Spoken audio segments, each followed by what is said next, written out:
But सासंगाजी मोटा प्रेमान बोला धन्यकार जी। बड़ा कीमती लहू ये सड़कों में बही क्यों, लहू तो है जीवन निलगू बेहतर ही यूं, रक्तदान से उत्तम है तो रक्तदान है, रक्तदान से बच सकती इंसान की जान है।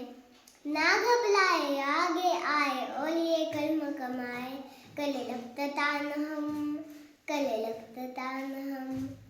आओ हम सब मिलकर मानव धर्म निभाए, देकर अपना खून आज हम एक जीवन को बचाए, करें रक्तदान हम, करें रक्तदान हम। ना घबराए आगे आए और ये कलम कमाए, करें रक्तदान हम, करें रक्तदान हम, करें रक्तदान हम। हाँ सासंगाजी मोठ्या प्रेमाने बोला धन्यकार जी।